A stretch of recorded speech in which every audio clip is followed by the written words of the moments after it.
Download aplikasi Tarbiyah Sunnah di handphone Anda. Tersedia di Google Play dan App Store. Bismillahirrahmanirrahim. Assalamualaikum warahmatullahi wabarakatuh.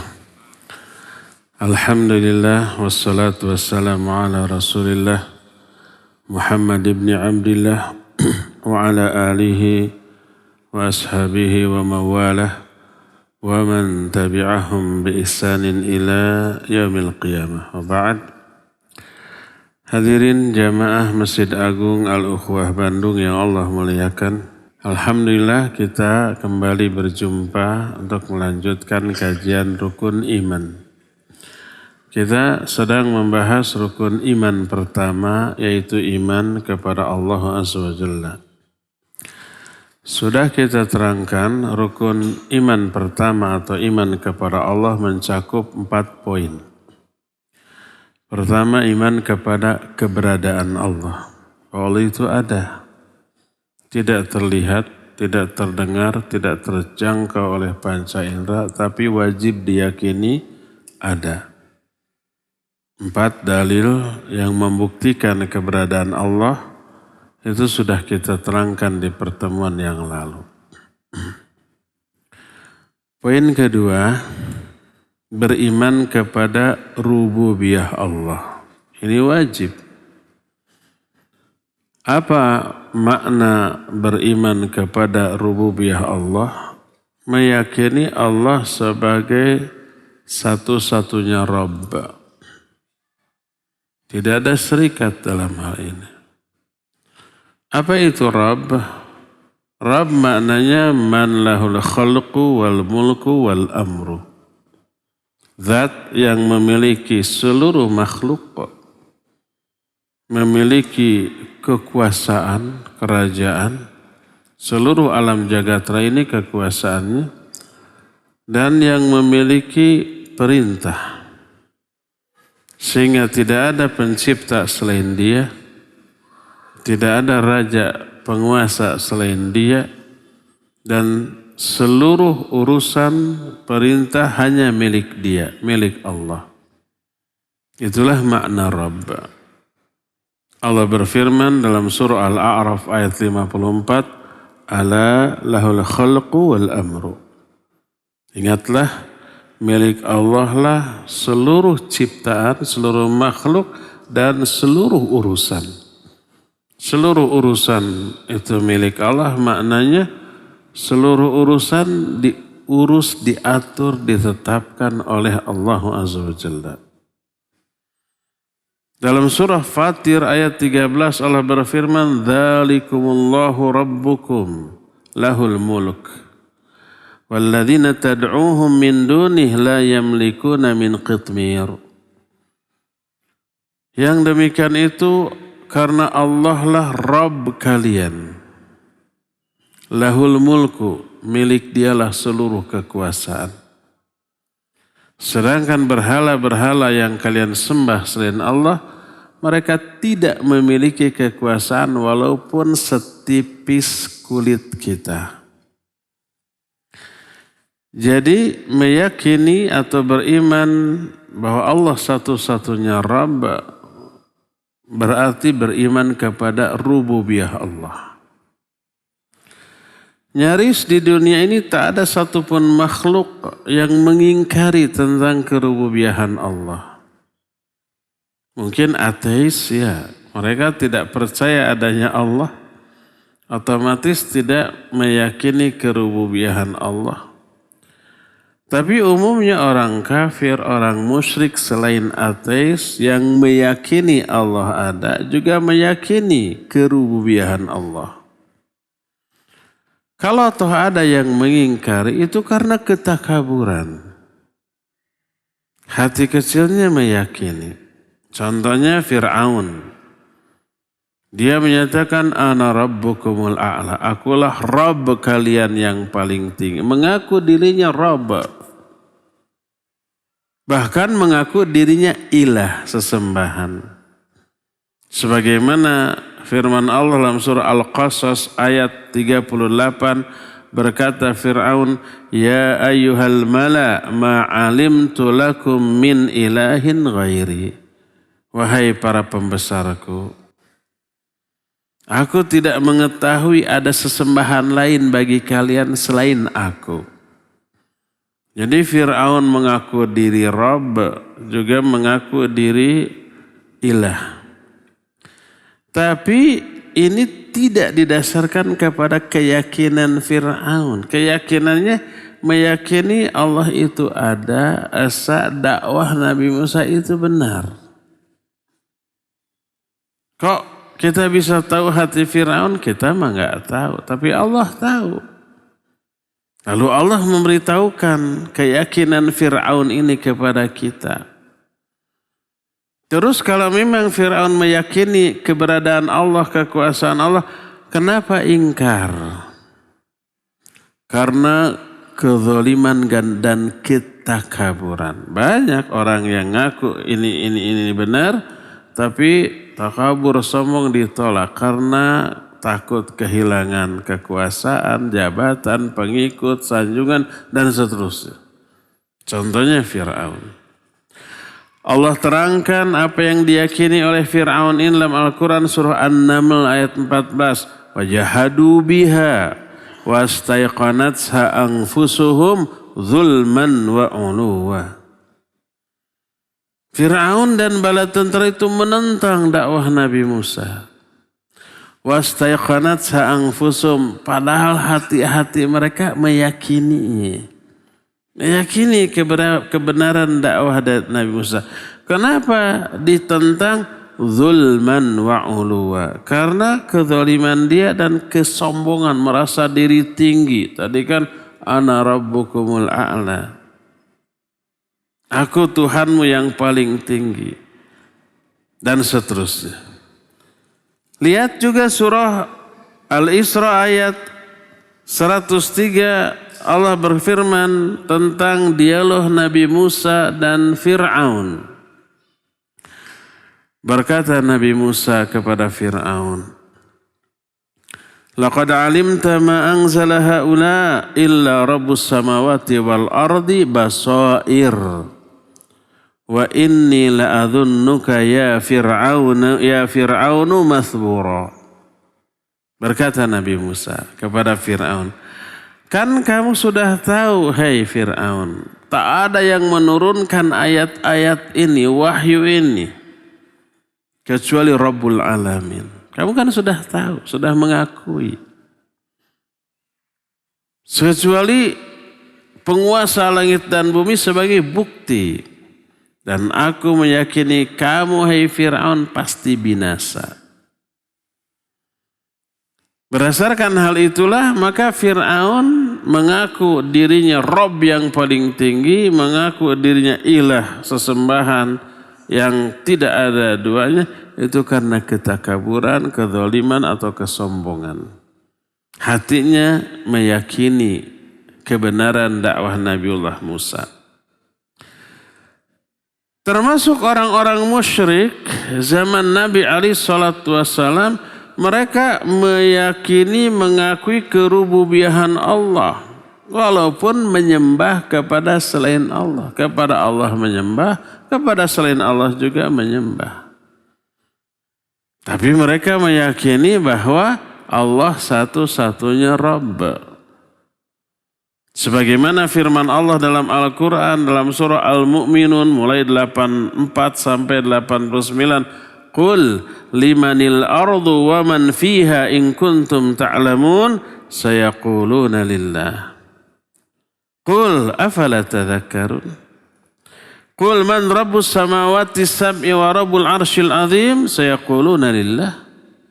Qul afala tattaqun. Qul man biyadihi malakutu kulli syai'in wa huwa yujiru wa yujaru alaihi in kuntum ta'lamun sayaquluna lillah. Qul fa anna tusharun. Tanya kepada orang-orang musyrik, milik siapa bumi beserta isinya? Apabila kalian mengetahui, pasti mereka akan menjawab milik Allah. Tanya kepada mereka, kenapa kalian tidak mengambil pelajaran? Kalau bumi ini beserta isinya milik Allah, kenapa menyembah kepada selain Allah? Tanya lagi, siapakah penguasa langit yang 7 dan pemilik arsy yang agung? Pasti mereka akan menjawab, milik Allah. Allah yang menguasai semuanya itu. Katakan kepada mereka, lalu kenapa kalian tidak bertakwa kepada Allah? Tanya lagi orang-orang musyrik, siapakah yang di dalam genggaman tangannya tergenggam kekuasaan segala sesuatu? Dia yang memberi keamanan dan tidak butuh pengamanan. Kalau kalian tahu, mereka menjawab, itu Allah. Lalu kenapa kalian tertipu? Ini semua menunjukkan orang-orang musyrik pun mengakui Allah Rabb, pemilik dan penguasa semesta alam, pengatur kehidupan, pemberi rizki, yang menghidupkan dan yang mematikan, itu semuanya Allah, termasuk yang menciptakan. Az-Zumar ayat 9 menyatakan, wala in sa'altahum man khalaqas samawati wal ard la yaquluna khalaqahunnal azizul alim. Kalau kamu bertanya kepada orang-orang musyrik, siapa pencipta langit dan bumi? Pasti mereka akan menjawab, langit bumi diciptakan oleh Allah yang aziz dan alim. Dan banyak lagi ayat-ayat yang senada. Oleh karena itu orang musyrik pun mengakui kerububiyahan Allah. Apalagi orang mukmin wajib dengan kadar kewajiban yang lebih besar daripada keyakinan orang-orang musyrik. Tapi ingat, keyakinan orang musyrik bahwa Allah satu-satunya Rabb tidak menjadikan mereka itu menjadi muslim, ahli tauhid, tidak. Karena ketauhidan seorang tidak diukur dari keimanan kepada kerububiyahan Allah, tidak. Kalau ada yang bertanya, ada enggak para ulama as-salafus soleh yang menyatakan orang musyrik mentauhidkan Allah dalam hal rububiyah? Ini bukan kata para ulama, kata ayat Al-Quran. Maka para ulama, para sahabat jelas dalam kitab-kitab mereka menyatakan demikian. Termasuk Ali Al-Hakami ini. Bahwa orang musyrik mengakui, meyakini kerububiyahan Allah subhanahu wa ta'ala. Jadi makna rububiyah adalah Allah pemilik kekuasaan, Allah pencipta, Allah pemilik seluruh urusan dan perintah. Baik urusan syar'i maupun urusan kauni. Urusan kauni itu urusan ketetapan Allah di alam ini. Termasuk takdirnya. Itu semuanya Allah yang tetapkan. Allah yang tentukan. Baik yang besar ataupun yang kecil. Daun satu jatuh di tengah hutan yang sepi pun Allah Azza wa Jalla yang mengaturnya. Karena semuanya urusan ini milik Allah, ditetapkan oleh Allah. Itu disebut urusan kauni. Termasuk urusan syar'i, ya. Urusan syar'i. Syariat ini hanya milik Allah. Hanya Allah yang berhak berwenang untuk menetapkan syariat ini. Jangankan manusia biasa, Nabi Muhammad juga tidak berwenang. Kalau Nabi mengada-adakan sebagian perkataan atas nama Allah, bikin syariat tanpa Allah perintahkan, oh sudah diputus tuh urat leher Nabi alaihi salatu wassalam oleh Allah. Sebagaimana firman Allah dalam surah Al-Haqqah ayat 44 sampai 48, walau taqawwala alaina ba'dal aqawil la akhadna minhu bil yamin thumma laqata'na minhu al-watin fama minkum min ahadin anhu hajizin. Seandainya dia Muhammad SAW mengada-ada sebagian perkataan atas nama kali, ngarang-ngarang, bikin-bikin syariat tanpa instruksi, perintah dari Allah, apalagi mengatasnamakan Allah, la akhadna minhu bil yamin. Kami akan pegang dia dengan tangan kanan kami, thumma laqata'na minhul watim. Kemudian kami akan putus urat lehernya seketika itu juga. Fama minkum min ahadin anhu hajizin. Tak ada seorang pun di antara kalian yang mampu menolong dia dari pemutusan urat leher itu. Jadi Nabi sendiri tidak berhak menetapkan syariat. Semuanya itu berdasarkan wahyu. Karena syariat, urusan syariat milik Allah, urusan ketetapan alam juga ini semuanya milik Allah. Dan Allah infirad dalam hal itu. Esa dalam hal itu. Menyendiri dalam hal itu. Inilah yang dimaksud dengan iman kepada kerububiyahan Allah. Tanpa mengimani ini, iman seseorang hancur rusak. Walaupun meyakini Allah ada, tapi nggak iman kepada kerububiyahan Allah, maka imannya rusak, hancur. Inilah poin yang kedua. Poin ketiga. Iman kepada Allah juga mencakup iman kepada uluhiyah Allah. Nah ini yang paling inti dari keimanan dan tauhid. Apa makna iman kepada uluhiyah Allah? Maknanya adalah beriman meyakini Allah satu-satunya ilah. Ilah itu makluh. Makluh itu ma'bud. Ma'bud itu artinya sesembahan. Tidak ada sembahan yang hak selain Allah. Itu berarti mengimani keuluhiyahan Allah. La ilaha illallah. Makna iman kepada uluhiyah Allah bi annahu wahdahul ilahul haq la syarikalah. Allah lah satu-satunya ilah, satu-satunya sembahan yang hak dan tidak ada sekutu baginya. Makna ilah, ma'luh, makna ma'luh, al-ma'bud hubban wa ta'zima. Ma'bud itu adalah, ma'luh itu maknanya zat yang disembah karena mencintai dan mengagungkan. Berfirman Allah dalam Al-Quran dalam surah Al-Baqarah 163, wa ilahukum ilahu wahid. La ilaha illa huwa rahmanur rahim. Sesembahan kalian itu hanyalah satu-satunya sesembahan. Tidak ada sesembahan yang hak kecuali Dia yang Rahman dan yang Rahim.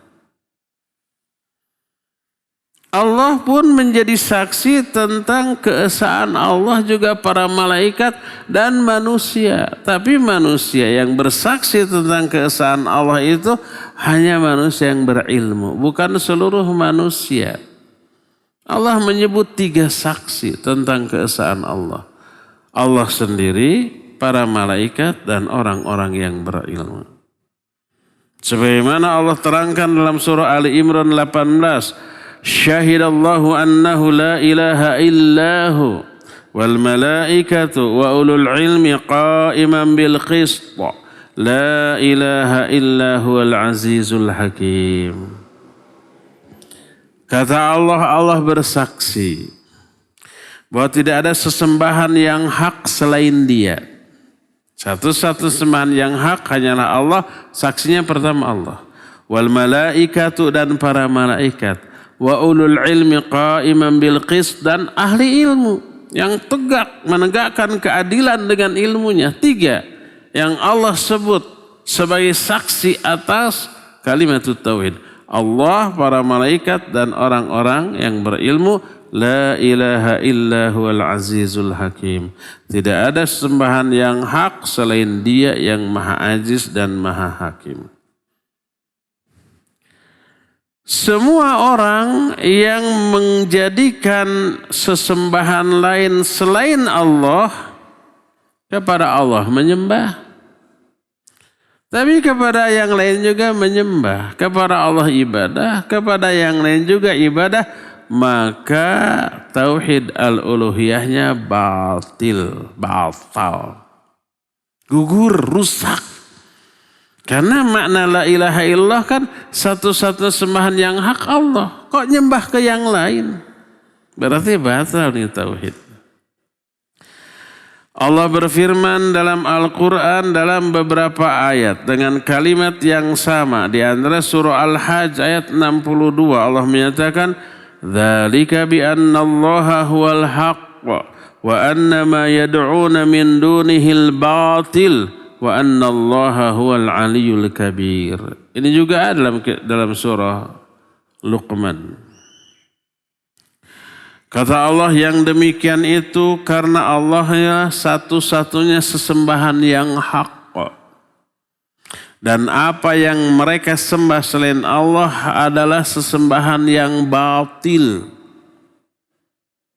Ada enggak sesembahan lain di dunia ini selain Allah? Banyak. Patung itu sesembahan. Pohon, batu, matahari, bulan, bintang itu sesembahan, tapi disembah secara batil. Makanya disebut alihah, jamak dari ilah. Itu sesembahan-sembahan, tapi semua yang disembah selain Allah batil. Makanya jangan terjemahkan la ilaha illallah dengan terjemahan tidak ada sembahan selain Allah. Enggak. Pertama salah, bertolak belakang dengan realita. Realitanya banyak sesembahan selain Allah. Yang keduanya secara struktur bahasa. Kaidah dalam ilmu nahwu. La ilaha illallah maknanya la ilaha bihaqqin illallah. Bihaqqinnya ada tapi mahdzuf.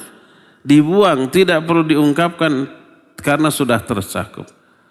Makna la ilaha illallah yang benarlah tidak ada sembahan yang hak, yang benar kecuali Allah. Yang lain ada sembahan tapi tidak benar, batil.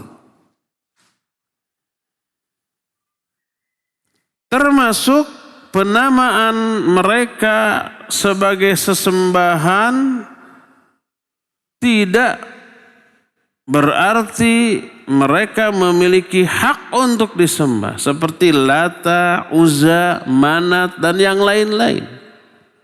Lata itu diambil dari pecahan Al-Ilah. Al-Uzza diambil dari pecahan Al-Aziz, dari nama Allah juga. Al-Mannat diambil dari pecahan Al-Mannan.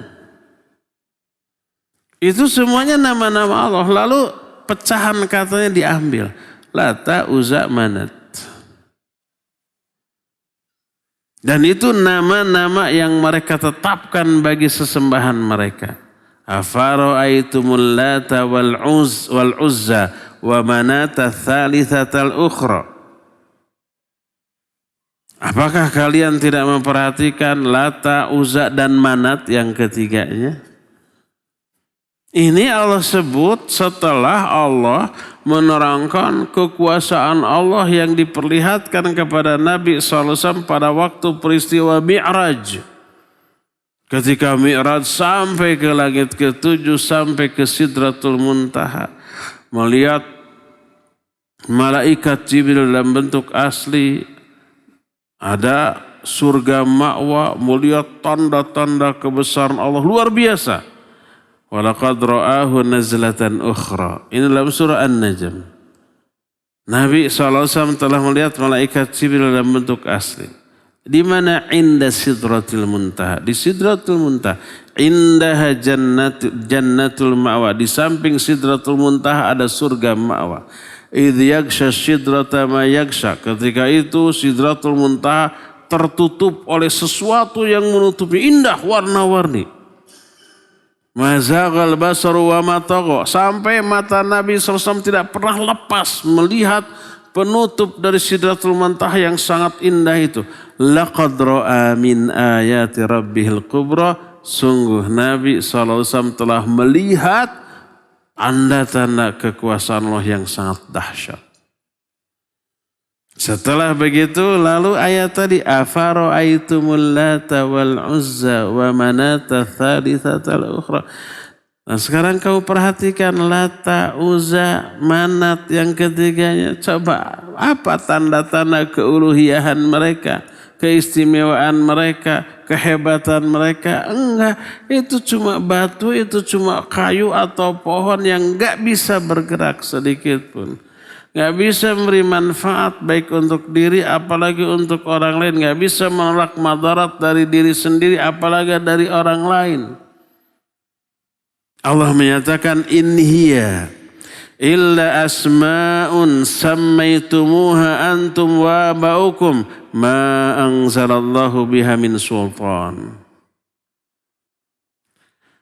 Semua nama-nama itu tiada lain kecuali nama-nama yang kalian tetapkan sebagai nama bagi berhala-berhala kalian yang juga ditetapkan oleh bapak-bapak kalian. Allah tidak menurunkan keterangan tentang hal itu sedikit pun. Bukan Allah yang memberi nama Lata, Uzza, Manat dan yang lain-lain.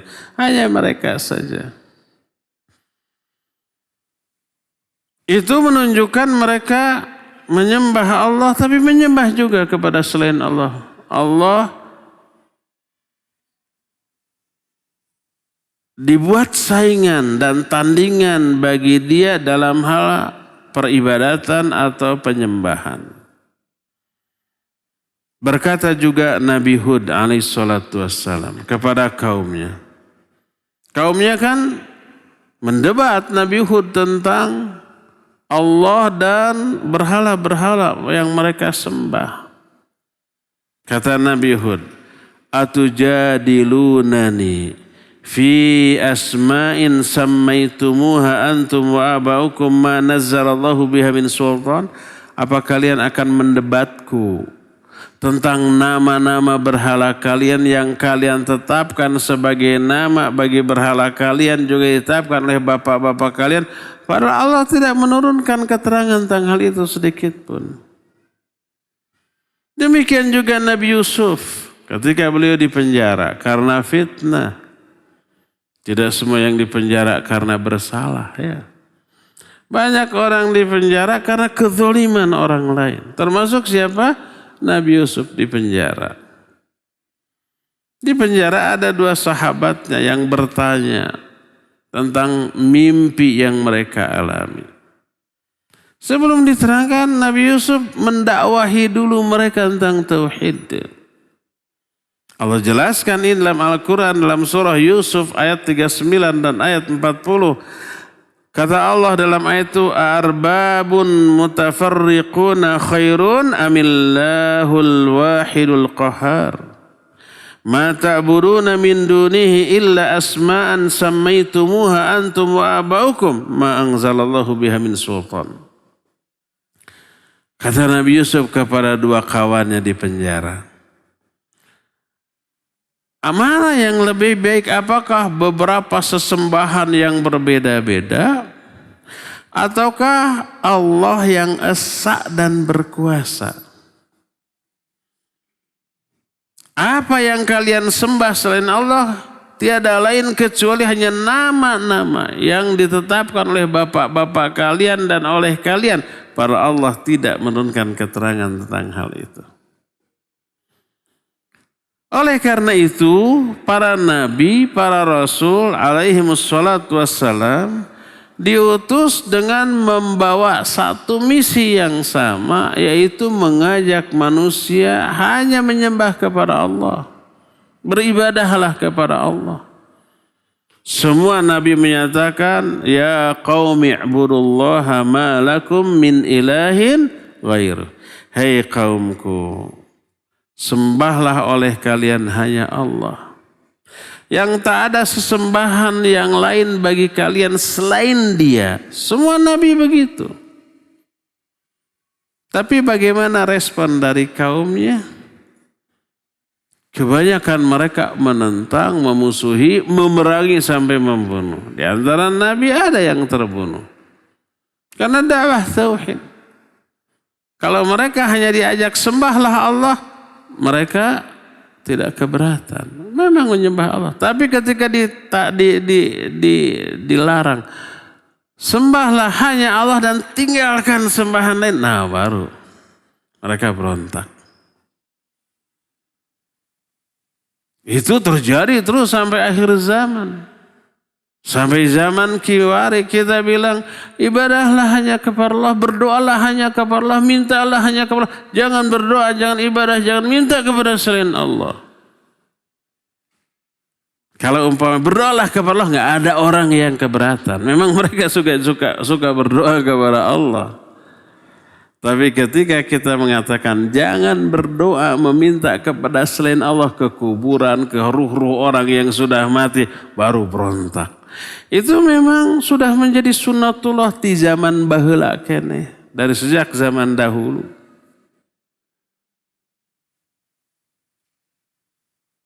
Inilah yang menjadikan orang-orang musyrik berontak karena dilarang meminta beribadah berdoa kepada selain Allah. Kalau hanya diperintah sembahlah Allah gak keberatan. Memang selama ini mereka menyembah Allah. Berdoalah kepada Allah gak keberatan, semangat. Tapi ketika jangan ibadah kepada selain Allah, jangan meminta, jangan berdoa kepada selain Allah. Nah, baru mereka di sini bereaksi secara kontra kepada doa, kepada dakwah ini. Allah Azza wa Jalla menjelaskan kebatilan orang-orang musyrik yang menyembah kepada selain Allah dengan dua dalil akal. Pertama, annahu laysa fi hadhil aliyah allati itakhaduha syai'un min khasaisil uluhiyah fahiya makhluqatun la takhluq wa la tajlubu naf'an li'abidiha wa la tadfa'u anhum darara wa la tamliku lahum hayata wa la mauta wa la yamlikuna syai'an minas samawati wa la yusyarikuna fi. Pertama, sesembahan-sembahan yang selama ini mereka sembah tidak memiliki kekhususan untuk disembah, tidak memiliki alasan untuk disembah sama sekali. Mereka makhluk, baik itu patung, pohon, batu, bulan, bintang, matahari, semua yang disembah selain Allah itu makhluk yang tidak bisa menciptakan apapun.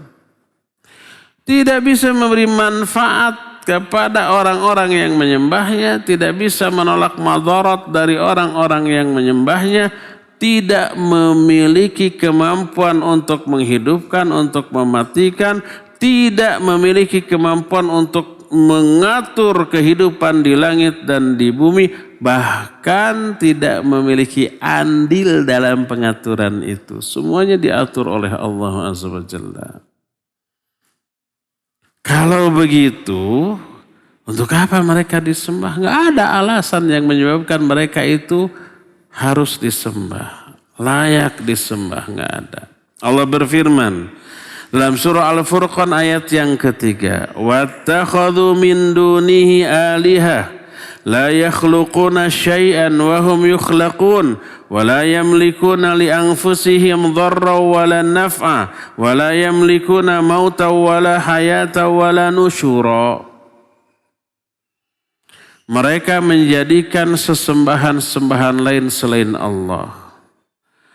Yang sesembahan itu tidak bisa menciptakan sesuatu pun, bahkan mereka diciptakan.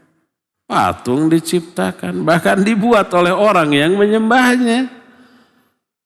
Kayu juga begitu, disembahkan orang yang bikinnya. Mestinya yang dibuat menyembah kepada yang membuat, kan mestinya begitu. Kalau berpikir secara logika, ini mah yang dibuat disembah oleh yang membuatnya. Wala yamlikuna li anfusihim dharra wala nafa. Sesembahan itu tidak memiliki kemampuan untuk memberi madarat atau memberi manfaat, walaupun untuk dirinya sendiri. Umpama patung yang disembah lagi begini aja. Coba umpama kita tabok, kita maki, kita pukul, bisa nangkis? Pas dipukul nyingset? Enggak. Atau kita kasih kue, Ambil lagi. Bisa enggak mempertahankan? Enggak. Datang lalat, hinggap di kuenya, diambil. Apakah begitu si lalat hinggap, tek, si tangannya langsung menutup? Tidak. Tidak bisa mempertahankan apapun untuk dirinya, apalagi untuk orang lain. Tidak bisa memberi manfaat ataupun madarat, tidak memiliki kemampuan untuk menghidupkan, mematikan, atau membangkitkan kelak. Dalam surah Saba ayat 22 dan 23 Allah pun menyatakan qul id'ul ladzina za'amtum min dunillah la yamlikuna mithqala dzarratin fis samawati wala fil ard wa ma lahum fihima min syirkin wa ma lahum minhum min dhahirin wa la tanfa'u syafa'atu indahu illa liman adzina lah. Katakanlah, kata Allah Azza wa Jalla, katakan olehmu, serulah, berdoalah kepada berhala-berhala yang kalian sembah selain Allah.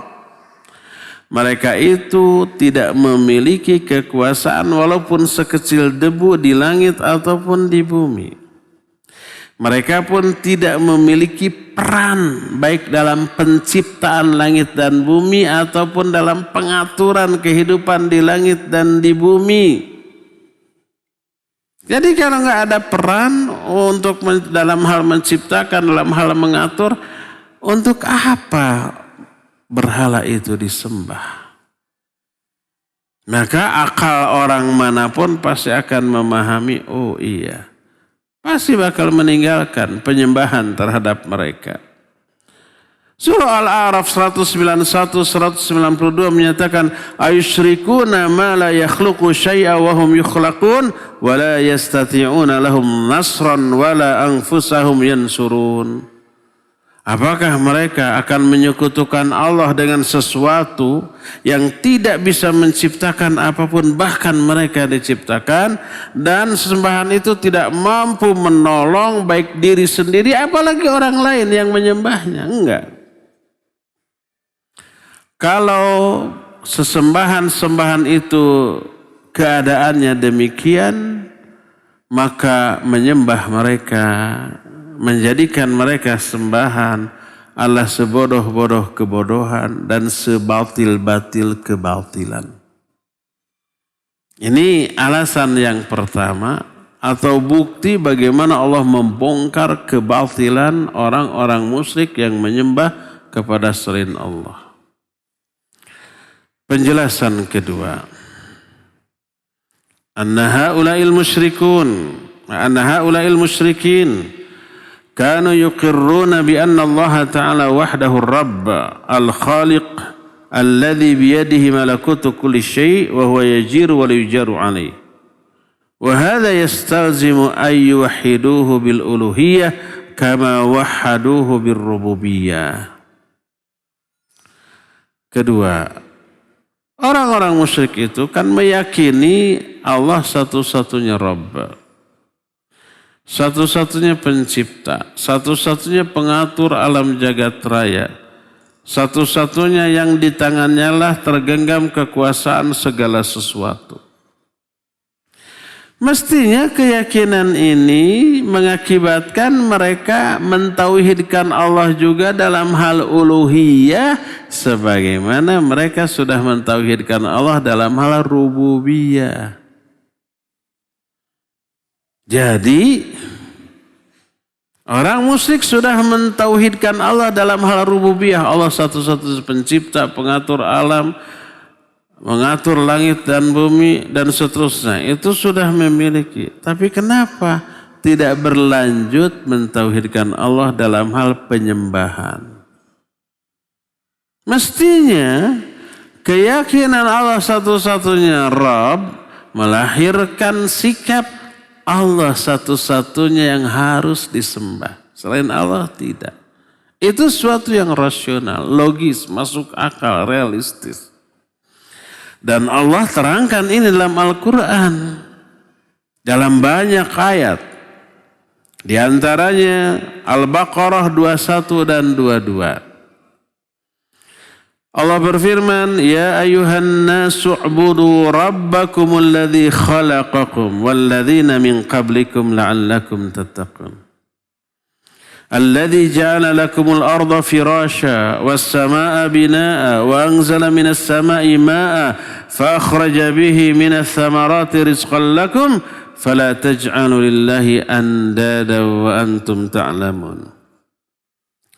Hai manusia, sembahlah oleh kalian hanya Allah. Ini tauhid uluhiyah, sembah hanya Allah. Lalu alasan kenapa Allah harus disembah satu-satunya, Allah beberkan karena Allah menjadi Rabb bagi seluruh alam. Coba perhatikan. Hai manusia, sembahlah oleh kalian Allah yang telah menciptakan kalian. Menciptakan ini rububiyah. Menciptakan kalian dan menciptakan orang-orang sebelum kalian agar kalian bertakwa. Terus ayat berikutnya. Yang telah menjadikan bagi kalian bumi ini terhampar dan langit ini tertata. Ini juga kerububiyahan Allah. Yang telah menurunkan hujan atau air dari langit. Lalu dari air hujan ini Allah tumbuhkan buah-buahan sebagai rizki bagi kalian. Itu rububiyah. Kenapa Allah menyuruh manusia untuk menyembah Allah, mentauhidkan Allah dalam hal uluhiyah? Karena Allah sebagai Rabb yang mengatur seluruh kehidupan, memberi rizki dari buah-buahan dari hujan yang turun. Itu semuanya diatur oleh Allah.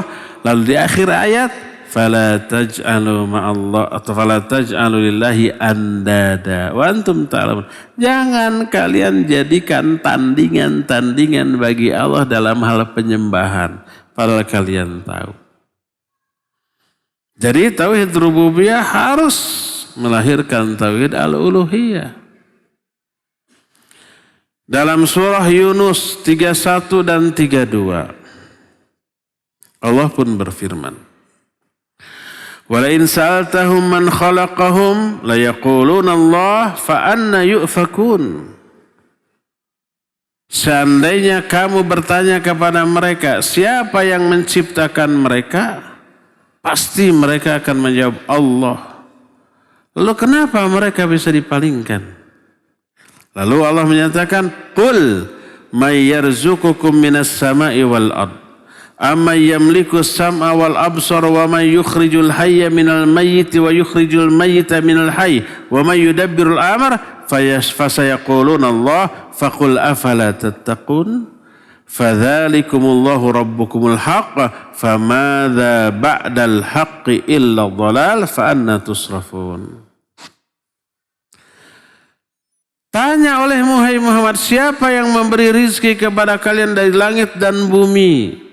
Ini orang musyrik ditanya, siapa yang beri kalian rizki dari langit dan bumi?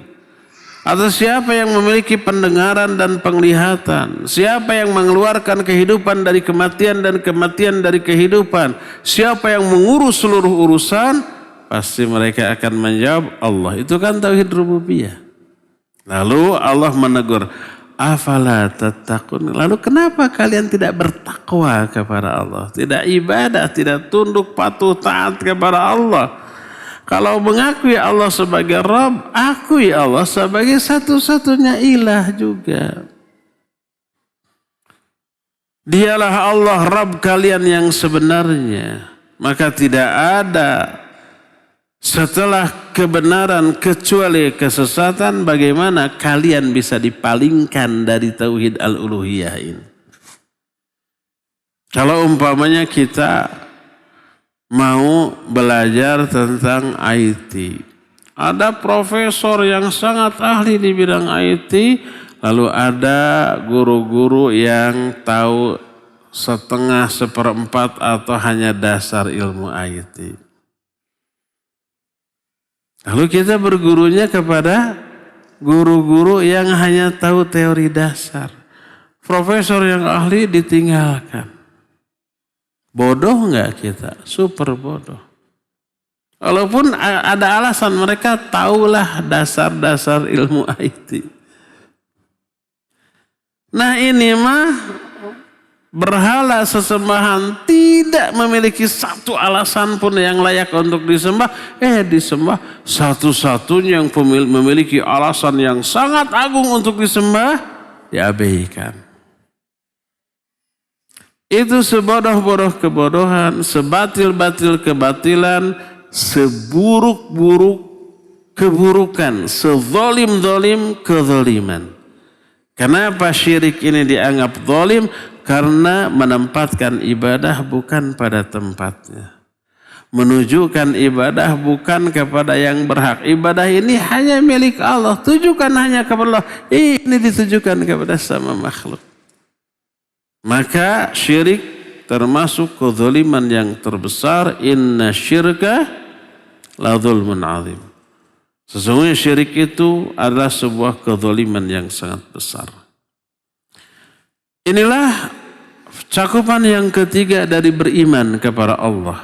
Jadi pertama, iman kepada Allah wajib mencakup iman kepada keberadaan Allah. Allah itu ada. Kedua, wajib beriman kepada rububiyah Allah. Bahwa Allah satu-satunya Rabb. Ketiga, wajib beriman kepada Allah sebagai satu-satunya ilah.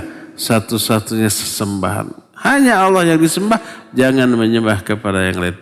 Hanya kepada Allah doa kita ditujukan, jangan berdoa kepada selain Allah. Inilah tauhid al-uluhiyah. Inilah iman kepada al-uluhiyahnya Allah. Tinggal satu poin yang tersisa dari cakupan iman kepada Allah, yaitu iman kepada nama-nama dan sifatnya. Iman kepada 3 poin ini, tapi tidak dibarengi dengan iman kepada nama dan sifatnya, maka rusak juga keimanannya. Insya Allah poin yang keempat ini akan kita bahas di hari Jumat yang akan datang. Untuk sekarang cukup sampai di sini saja. Dan kita masuki sesi tanya jawab. Afan Ustadz mau tanya. Apa ada kitab yang kita kaji sekarang dalam bahasa Indonesianya? Mohon infonya agar bisa memahami kajian dengan maksimal. Kitab pokok yang sedang kita bahas adalah Mukhtasar Ma'arijul Qabul. Saya tidak tahu apakah sudah ada terjemahannya apa belum. Wallahu a'lam, mungkin tanya nanti ke panitia. Tapi penjelasan barusan, mohon maaf, saya pindah dulu kitab. Karena dalam Mukhtasar Ma'arijul Qabul ini, bagian iman kepada Allah tidak serinci tadi. Hanya ringkas paling 5 baris, 5 menit oke beres. Padahal rincian ini super penting. Adapun penjelasan yang barusan dari mulai Jumat kemarin bahwa iman kepada Allah mencakup 4 poin. Poin pertama, iman kepada keberadaan Allah dengan dalil-dalilnya. Kedua dan ketiga barusan kita bahas. Ini saya ambil dari kitab Syarah Salasatul Usul. Syarah Salasatul Usul susunan Syekh Muhammad bin Shalih Al-Utsaimin rahimahullah. Di kitab ini juga ada rincian dari syarah rukun iman. Nah, mengingat pentingnya penjelasan detail ini, maka saya belok dulu ke sini. Nanti sehabis ini baru kita membahas iman kepada para malaikat, kembali ke kitab asal ya. Itu. Nah, kalau syarah al-usulul tsalatsa sudah ada terjemahannya dalam bahasa Indonesia. Mungkin dengan judul macam-macam, ada 3 pilar yang pokok atau 3 pondasi utama kayak gitu ya, mungkin ada ya. Silakan aja dicari kitab Syarah Al-Usulul Tsalatsa, tapi yang disyarah oleh Syekh Muhammad bin Shalih Al-Utsaimin rahimahullah. Baik, barakallahu fiik.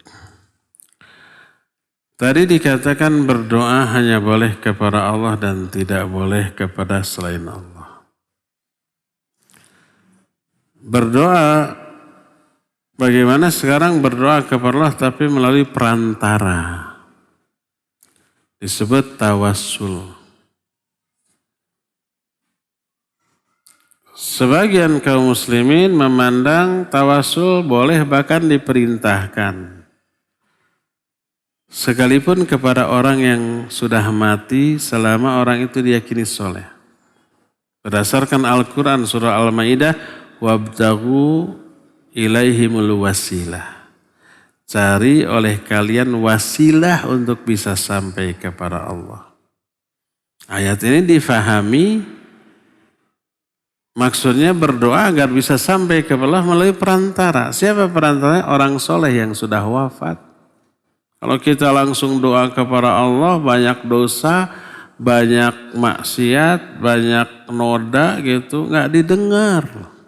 Tapi kalau melalui perantara orang yang soleh yang sudah mati, nanti disampaikan. Maka akan sampai. Benarkah ayat tadi? Ayat tadi pasti benar, tidak ada ayat yang salah. Apa yang dikritisi adalah penafsiran, aplikasi. Yang dimaksud cari wasilah untuk bisa kepada Allah, maksudnya wasilah di sini adalah aturan syariat. Ibadah, amal soleh yang Allah syariat itu wasilah untuk bisa sampai kepada Allah Azza wa Jalla.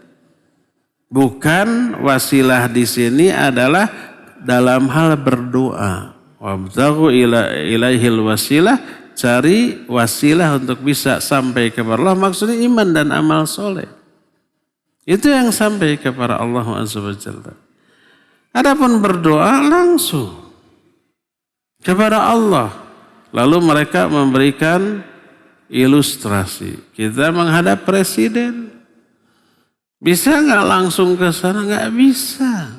Ada protokoler. Ada ring 1, ring 2, ring 3. Kita masuk ke istana presiden baru di gerbangnya sudah diusir, ya nggak? Memaksa loncat pagar ditembak itu. Tapi kalau kita punya koneksi lewat menterinya, ajudannya, lewat orang terdekatnya, baru bisa. Kan gitunya. Ini juga kepada Allah begitu kata mereka. Berarti mereka menyamakan sifat Allah dengan sifat makhluk. Sifat makhluk begitu. Ke presiden nggak bisa langsung. Ke gubernur nggak bisa langsung. Harus melalui prosedur, harus melalui mekanisme yang telah ditetapkan. Nggak sembarang orang. Iya. Ke raja, iya harus begitu. Kalau nggak begitu nanti orang mau jahat mau ngebunuh presiden gampang kalau semua orang bisa ketemu secara sembrononya, bahaya. Itu manusia. Adapun kepada Allah berbeda dengan sifat makhluknya. Allah menyatakan, ud'uni astajib lakum. Berdoalah kalian kepadaku, pasti akan aku ijabah. Wa idza sa'alaka ibadi anni fa inni qarib ujibu da'watad da'i idza da'an. Kalau hambaku bertanya kepada tentang aku, jawab, aku dekat, aku mengijabah semua doa yang berdoa kepadaku. Itu kata Allah Azza wa Jalla. Tidak menyatakan kalau kalian berdoa kepadaku, coba melalui orang soleh. Enggak. Orang soleh yang sudah mati. Enggak. Nah, adapun melalui orang soleh yang masih hidup, ya boleh. Kita doa belum tentu dikabul karena banyak dosa. Ada orang soleh, ahli ibadah. Jarang maksiat, minta didoakan. Tolong doakan. Boleh? Boleh. Tawasul kepada orang yang masih hidup. Dan ini dilakukan oleh para sahabat kepada Nabi SAW. Banyak para sahabat minta didoakan kepada Nabi dan beliau mendoakannya. Adapun setelah beliau wafat, nggak ada para sahabat datang ke kuburannya lalu ya Rasulullah, nggak ada. Atau dalam sholatnya, wahai Rasulullah sampaikan doa saya kepada Allah. Tidak ada. Riwayat tersebut tidak ada. Kalau ada yang mengklaim ada, tunjukkan riwayatnya. Terus lihat penjelasan para ulama tentang riwayat itu. Kalau itu sahih, penjelasan para ulamanya bagaimana? Jangan satu hadis ternyata dhaif atau palsu. Atau hadis sahih tapi ternyata maknanya tidak demikian setelah dijelaskan oleh para ulama. Ya. Berarti tawasul kepada orang yang sudah wafat tidak dilakukan oleh para sahabat kepada Nabi SAW yang sudah wafat, tidak dilakukan oleh para ulama kepada para sahabat sebelumnya dan seterusnya. Menunjukkan bukan itu tawasul yang dikehendaki. Lalu para ulama merinci boleh tawasul dengan 3 hal. Pertama, kepada orang yang masih hidup. Tolong doakan kepada Allah. Boleh. Kedua, tawasul dengan al-asma'ul husna. Walillahil asma'ul husna fad'uhu biha. Allah memiliki asma'ul husna, maka silakan kamu berdoa dengan menyebut asma'ul husna itu. Boleh. Ya Razzaq, ya Wahhab, ya Rahman, ya Rahim, urzuqni. Boleh. Dan ketiga, tawasul kepada amal soleh kita atau iman kita. Umpamanya kita tahajud, ikhlas, khusyuk, nggak ada orang tahu, rasanya lain, betah banget. Lalu seusai tahajud kita berdoa, ya Allah, seandainya tahajud saya barusan adalah ibadah yang Engkau terima, dengan tahajud itu beri saya jodoh ya Allah. Boleh meminta jodoh kepada Allah dengan tawasul kepada amal soleh. Kita saum Senin Kamis. Rasanya selama saum itu diisi oleh ibadah, baca Quran, berdoa, ngaji, sholat, semua yang sunnah dilakukan. Rasanya lain. Semua dosa maksiat dijauhi.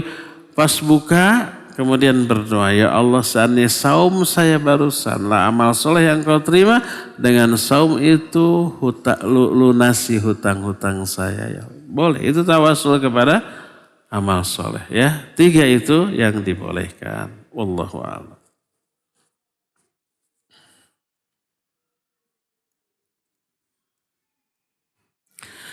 Saya pernah dengar ada juga tauhid mulkiyah, namun hal ini saya masih meragukan. Boleh minta tolong dijelaskan agar tauhid saya sesuai Quran Sunnah? Jika salah, bagaimana cara saya memperbaikinya? Tauhid mulkiyah ini istilah yang dibikin-bikin oleh kalangan khawarij. Orang-orang NII kayak gitu, orang-orang harokiyin gitu. Karena apa? Ini syubhat. Kenapa syubhat? Karena kebodohan. Mana ulama ada menyatakan tauhid mulkiyah. Tauhid mulkiyah sudah tercakup dalam tauhid rububiyah. Tadi kita katakan makna Rabb adalah Khaliq, Malik, Razik gitu ya. Dan Al-Mudabbir. Jadi Rabb itu maknanya pencipta, penguasa atau raja, pemberi rizki, pengatur seluruh urusan. Nah, jadi mulkiyah itu sudah tercakup dalam rububiyah. Nggak perlu ada pemisahan tersendiri, enggak. Sudah tercakup. Kalau ada tauhid mulkiyah nanti harus ada tauhid tadbiriyah, ada tauhid khalqiyah, ada tauhid rizqiyah, macam-macam tuh. Udah tauhid rububiyah itu sudah mencakup tauhid mulkiyah. Lalu kenapa mereka kekeh mengadakan tauhid mulkiyah? Pertama, kesalahpahaman dalam memahami ayat. Allah berfirman dalam surah An-Nas, qul a'udzu birabbin nas, malikin nas, ilahin nas. Dari sini lahir 3 tauhid, yaitu qul a'udzu birabbin nas, Rabb manusia, ilah manusia, dan raja manusia. Jadi rububiyah, mulkiyah, ilahiyah. Tauhid asma wa sifatnya tidak ada. Berarti syirik mereka dalam hal itu.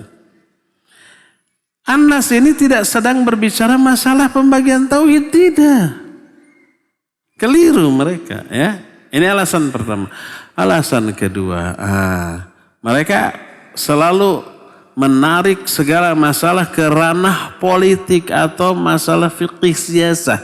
Yang dimaksud tauhid mulkiyah adalah mentauhidkan Allah dalam hal kekuasaan, dalam hal hukum yang diberlakukan dalam sebuah kekuasaan. Makanya tidak boleh menerapkan hukum selain Allah. Siapa yang menerapkan hukum selain hukum Allah, musyrik. Tuh, ke sana nantinya. Dan itu sebuah kekeliruan. Karena apa? Menambah jenis tauhid yang sebenarnya tauhid ini sudah tercakup dalam tauhid rububiyah, terus membawa ranah tauhid kepada ranah fiqih siasa. Keliru besar. Ya. Oleh karena itu yang benar seperti yang dijelaskan oleh para ulama 3 tadi. Tauhid ar-rububiyah mencakup tauhid mulkiyah, tauhid tadbiriyah, tauhid khalqiyah dan seterusnya, mencakup hal-hal yang tadi dijelaskan. Kedua tauhid al-uluhiyah, ketiga nanti tauhid asma was sifat. Ya. Demikian, wallahu a'lam.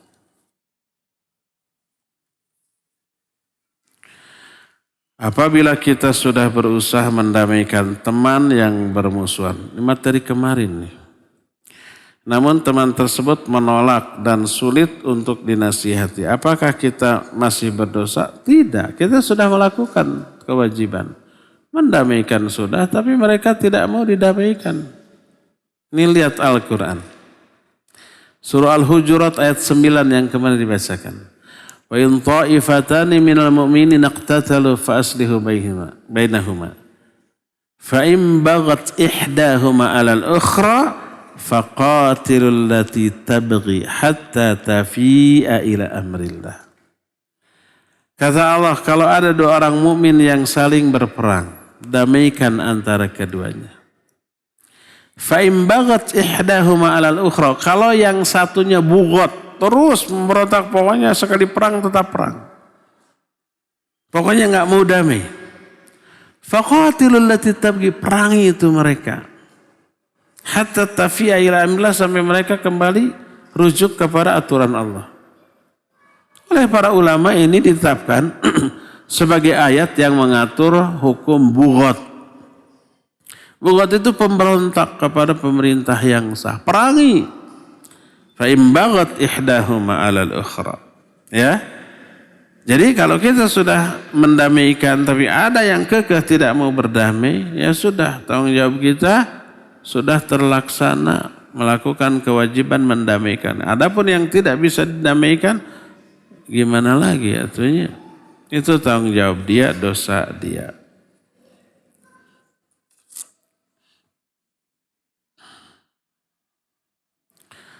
Bagaimana kalau kita ada penyakit seperti air seni selalu tidak keluar?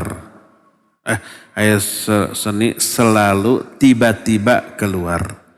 Kalau sudah dibersihkan, saat sholat tidak sadar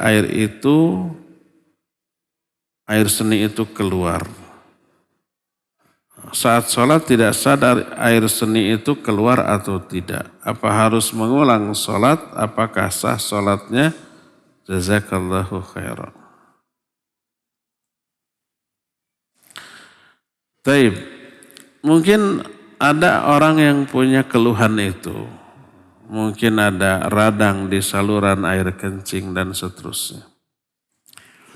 Jadi kalau kencing tidak tuntas, selalu tersisa.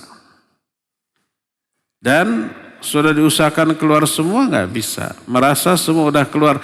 Tapi setelah beres, pas wudhu terasa keluar lagi. Ketika dilihat betul basah umpamanya. Bagaimana yang seperti itu? Itu oleh para ulama disamakan hukumnya dengan wanita yang istihadah. Istihadah itu wanita yang keluar darah bukan karena haid, bukan pada masa haid, tapi karena penyakit. Nggak bisa ditahan, nggak bisa diprediksi, tiba-tiba keluar. Sama dengan yang seperti itu, keluar air kencing terus karena penyakit. Apa yang harus dilakukan oleh orang seperti itu? Ya, sebelum berwudu bersihkan semaksimal yang kita bisa. Kemudian kalau bisa, kalau wanita umpamanya sekarang kan ada pembalut. Agar tidak membasahi pakaian, tempat sholat, pakai pembalut. Kalau laki-laki pakai apa ya? Itu mah merek. Ya pokoknya pakai celana apa namanya? Celana bayi apa? Kayak gitu. Agar tidak mengotori. Silakan berwudu, bersihkan, ya, terus berwudu, setelah berwudu pakai popok bayi tadi, ya. Kemudian sholat. Kemudian ketika sholat keluar terus nggak masalah. Karena itu di luar kemampuan kita. La yukallifullahu nafsan illa wus'aha. Fattaqullaha mastata'tum. Kita sudah berupaya maksimal, itu di luar kemampuan kita. Kalau begitu kerasa keluar, batal wudu lagi. Terjadi lagi, nggak kelar-kelar sholatnya. Karena selama sholat mungkin keluar terus-terusan. Ya. Itu juga terjadi pada diri orang yang boson. Boson itu keluar angin terus-terusan, nggak bisa ditahan. Jadi selama sholat baru wudu ya. Baru selangkah dut lagi, aduh wudu lagi. Nggak kelar-kelar sholatnya. Ditahan bisa, pas Allahu Akbar ces gitu. Nggak bisa ditahan, itu penyakit. Maka teruskan sholatnya sampai selesai. Ya. Tapi sekali lagi kalau itu ada najis seperti umpamanya air kencing tadi, usahakan untuk tidak mengotori pakaian dan tempat sholat. Tadi memakai popok bayi itu ya yang bisa menyerap air kencing sekali pakai. Jangan satu itu dipakai seharian sholat, jangan. Jadi sholat ini sudah selesai, sudah buang, nanti sholat berikutnya pakai yang baru lagi ya. Itulah yang harus dilakukan oleh orang yang punya penyakit. Baik boson terus, beser terus, nggak bisa ditahan. Atau wanita keluar darah terus dan seterusnya. Ya. Terakhir.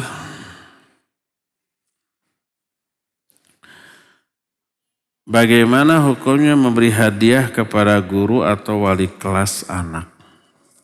Memberi hadiah boleh, tapi hadiah itu milik sekolah tempat guru itu mengajar. Guru itu mengajar sudah digaji bulanan. Sudah itu. Kalau dia bagus, kemudian si orang tua puas, mau berterima kasih, itu sudah tugasnya. Sehingga kalau hadiah itu diberikan, itu bukan milik sang guru, tapi milik sekolah. Oleh guru, setorkan ke kepala sekolah ini, saya ada yang ngasih hadiah. Nanti tergantung kebijakan sekolah. Mau diambil oleh sekolah, mau dijual, mau dimakan bersama, mau dibagi-bagian. Tergantung kebijakan orang yang berwenang di sekolah tersebut. Tidak boleh diambil oleh si guru tersebut sebagai milik dirinya hanya karena itu diberikan oleh orang tua kepada pribadinya. Enggak. Pribadi dia tidak berhak, tidak layak menerima hadiah dari hasil kerjanya karena dia sudah digaji setiap bulan untuk itu ya. Wallahu a'lam bishawab. Cukup ya sampai di sini, insyaallah kita akan jumpa lagi hari Jumat yang akan datang. Subhanakallahumma bihamdik asyhadu an la ilaha illa anta astaghfiruka wa atubu ilaik. Walhamdulillah rabbil alamin. Wassalamualaikum warahmatullahi wabarakatuh.